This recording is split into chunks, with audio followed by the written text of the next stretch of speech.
I'm Mike Ahern, co-author of Selling Today, Partnering to Create Customer Value. I'm here with Neil Rackham, best-selling author and leading sales educator. Neil, thanks for joining us today. Hello, Mike. Hi, Neil. I'd like to start off by asking you a little bit about what got you into selling. What motivated you to start studying the area of selling? Yeah, sure. It was entirely by accident. I was a quite respectable researcher, and the work I was doing was trying to measure the way people interact with each other. Yeah, Right. Just looking at the kinds of behaviors people use, and I was using this to look at helping relationships, like therapists and patients, or teachers and students. And one day someone said to me, "Why don't you study selling?" And I said, "Ugh! Selling? Why would I do that? I'm respectable." And they said, "Well, here's the interesting thing. In the average sales force, the top 10% of people sell 3 times as much as the bottom 10%, and nobody knows why." I thought, now that is an interesting question. I thought, I've got some methods that could help answer that. And so I started then looking at selling, and I haven't stopped since. All right. And tell me a little bit, Neil, when you started working on teamwork, and you noticed that, selling became very important and selling in the field itself has become important. Tell me why selling has been a passion for you over time now. Well, I've come to realize that selling isn't about persuasion. Why would I worry whether somebody persuades someone to take 20% more of their widgets? That didn't seem a really interesting set of issues. But the more I thought about it, the more selling becomes the thing that makes business work. Because there's a simple way of thinking about it. It's what happens in between companies that releases the value, Right. that creates the economy. Not just what happens inside companies. Nowadays, most companies are pretty efficient. They're moderately well run, they're productive, but the way companies work together isn't anything like so good. And the job of sales is to enable a company to work with other companies who are their customers in the best and most efficient and most valuable way. And looking at that way, it's a real contribution to the economy. So can you tell us a little bit about what your original research uncovered and what were some of your big aha findings that got you into working on books like Spin Selling? Okay. Yeah, originally we just set out looking at selling to say, are the people who are succeeding doing anything that's different? And the first thing we discovered was pretty simple, and that is, in the successful sales calls, it's the customer who does most of the talking, not the salesperson.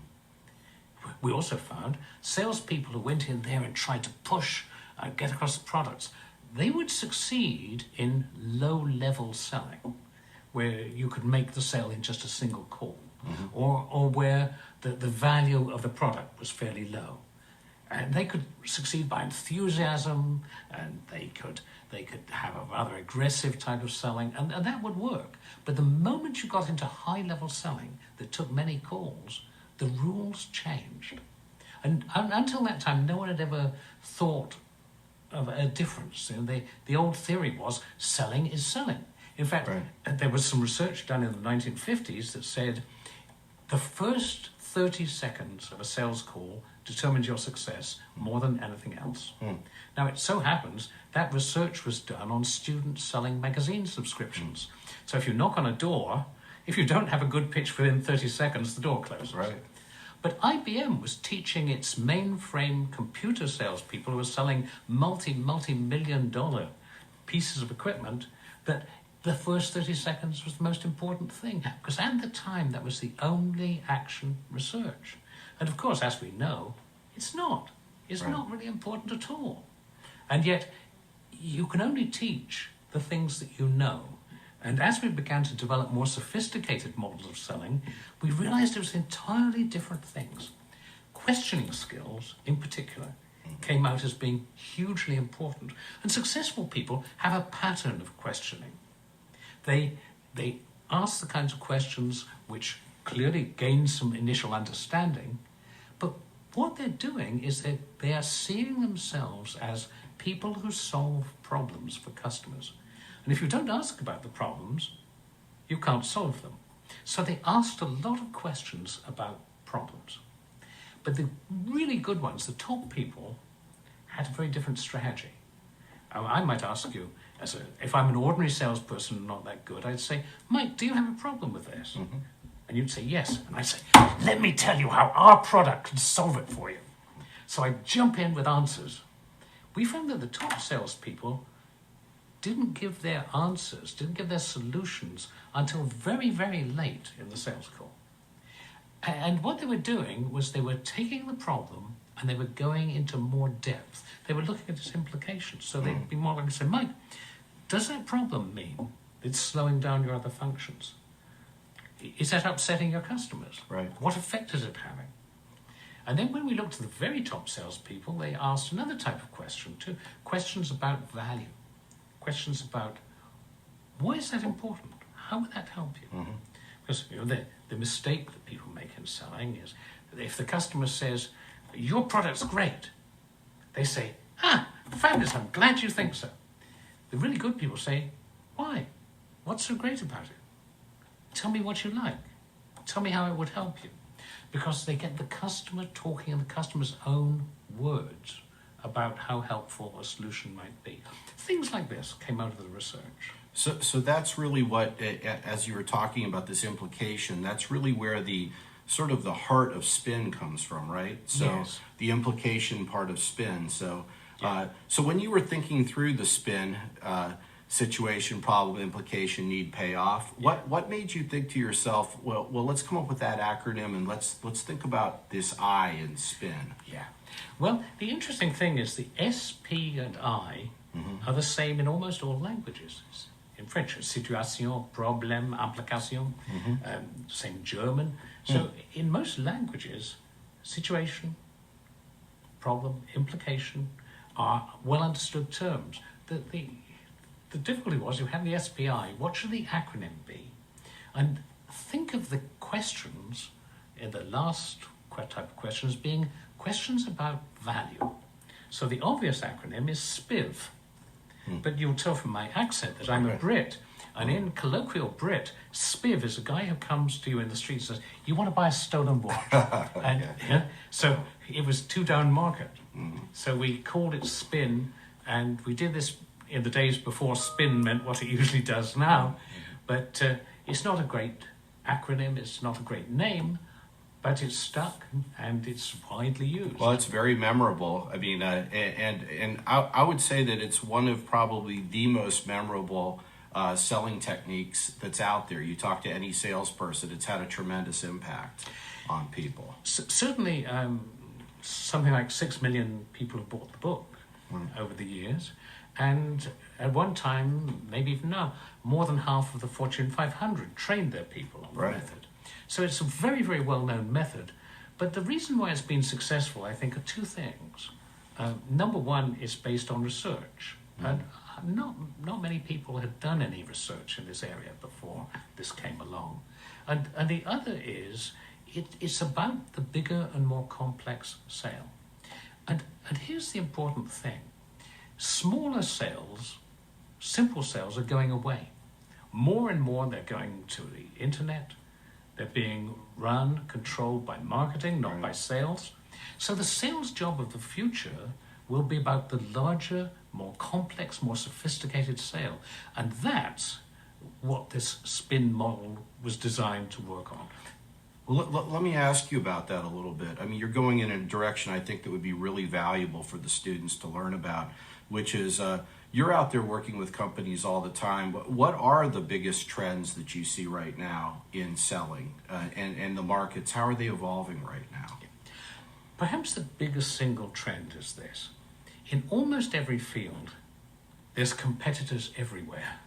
More competitors than ever before. Some people estimate that in the last 5 years, in the average marketplace, there are twice as many competitors as 5 years ago.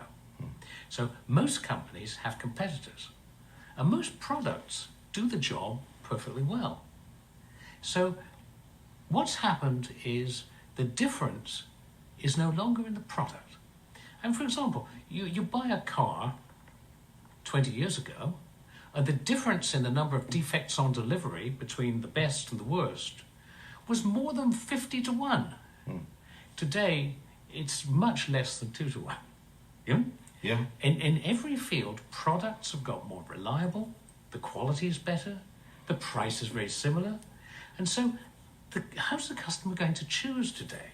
Well, one of the big trends is more and more customers say, it's not the product. I could go to any of 3 vendors. What I care about is how it's sold. Does the person who sells it help me solve my problem better than their competitors? So how you sell is becoming more important than what you sell. Now, what this does mean is there's a tremendous demand today for competent salespeople. They're in short supply globally. It's a great time to be going into sales. Let me ask you as a follow-on to that, with this intense competition in the marketplace, and obviously the internet and social media playing such a big role, if we look back about 20 years ago, everybody was talking about this concept of disintermediation. That is, companies using the internet to sell directly to customers and completely getting rid of intermediaries, salespeople, that is. Yeah. They were talking about the sales job vanishing completely. And so if that had been realized today, we wouldn't have any salespeople. How has the internet actually played out with salespeople, and how has it changed their job? What the internet has done has changed in 2 huge respects. One being that it's a convenient way of purchasing for people who know the solution, who know the answer. If I know what I want, I might be buying, say, a digital recorder. Well, okay, the easiest thing to do is go on the internet and see who has the best price, never have to talk to a salesperson. So a lot of standard products have gone to the internet, and the internet has taken that market away, and it's left the area which is customized, more complex, more sophisticated, that needs a salesperson to make it happen. The other thing that the internet has done is it's given customers information. It doesn't matter if your product has 100 competitors. If the customer only knows of one other competitor, you only have one other competitor. Today, customers know about every single competitor. They know about you and mistakes they've made. They can do their research. And what's that meant for selling is, if you are what I call a talking brochure, if you're someone who says, Mike, let me tell you what a good product we have. Customers don't want that. They don't need that. They even resent that. The number one customer complaint about salespeople is they come and pitch product. So if they're not doing that, what should they do? And the answer is, they should help me solve my problems. So part of what you're saying really goes back to the whole spin concept, which is really this bringing value to the customer. And so one of the things you're indicating, and I'd like you to speak on this a little bit more, is this concept that salespeople now bring value not necessarily by communicating basic information about products and services, but solving problems. Can you articulate on that a little bit to let us know what that trend looks like? Sure. Philip Kotler, the great marketing guru, who maybe more than anyone invented modern marketing, in his original great marketing textbook, he wrote, "The purpose of marketing is to create customer value, and the purpose of selling is to communicate that value to the customer." Because in those days, selling was a communication channel. Where else could the customer find about your product, what it could do and what it couldn't do? In those days, they had to see a salesperson. And the job of the salesperson was to communicate that the product had some outstanding and useful things.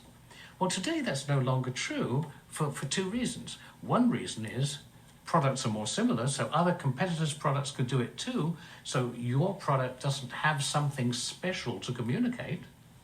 The other thing is that the idea of communication has been made totally redundant by alternatives like the internet. So under those circumstances, Philip Kotler would be the first person to say that's no longer true today. So the function of selling has shifted from being communicating value, communicating to the products and services to the customer to becoming creating special value. And the simple way of putting it was, maybe 20 years ago, if you were selling mousetraps, you'd be saying, let me tell you why our mousetrap is better than theirs. You'd be communicating the value of your mousetrap. But now, there's 100 different ways of killing mice. There's glue traps and mouse traps and ultrasonic traps and green traps and blue traps. There's every type of trap you could imagine. So how do you sell it? Well, you don't communicate the value of your mousetrap. What you do is you say things to the customer like, the best time to put a mousetrap down is about 8 o'clock at night. Always use gloves because the mice will otherwise smell you. This is the best kind of cheese to use in bait. What's the salesperson doing there? The salesperson is creating value by being an expert on how the product is used. And that's value creation. And that's the future. It's interesting you talk particularly about this creation of value and the solution of problems. Do you have any recommendations in particular for these students as they develop their careers in selling on how they can do the best job of creating value? Are there any particular strategies that the top salespeople use? I think the number one strategy is focus on the customer, because you create value by helping the customer and solving their problems, not persuading them that they should buy your products. So the first issue there is the deeper you understand the customer, the more value you can create. Because a product or a service is only a tool to help customers solve problems, to improve their efficiency or whatever. And you can only help them with that by understanding them and their business. This is why there's been a swing away from sort of sales training in some of the techniques that you might use to sell your products, towards sales education, which says the salesperson of the future has to understand business. See, if I were teaching sales to students today, I would say selling has to be part of a real business sophisticated education. You need to understand finance. You need to understand the whole mechanism of, say, quality improvement. You need to understand how the processes of a company work. In order to understand the customer's decision making, you have to understand organizations, you have to understand budgeting. There are so many things which are broadly educational, where selling is what links them all together and makes it happen. Do you ever see the capability of technology to the point where it would completely eliminate the job of a salesperson? Oh, yes.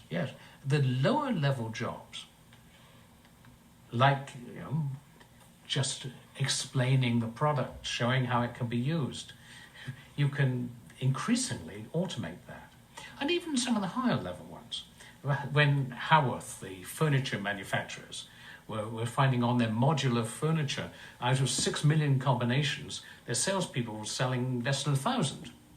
So they said, okay, why don't we build an online configurator which will allow salespeople to just enter in things and it will help prompt them on products that might fit. Well, that was great, very popular, but then customers started saying, well, why do we need the salesperson? Just give us the configurator and we'll do it for ourselves. And they did. So what you find is some things tend to get automated.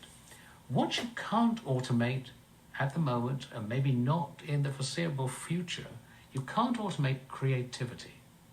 You can't automate really listening to the customer and figuring out what would really help most here. Of the various solutions, how can I tweak this one or change that one? It's that's the selling of the future, and we think it's highly unlikely that that's going to be automated within the next 50 years. Well, thank you, Neil, for taking the time and talking with us today. This was really valuable. We appreciate your time. Glad to do it, Mike. Thank you.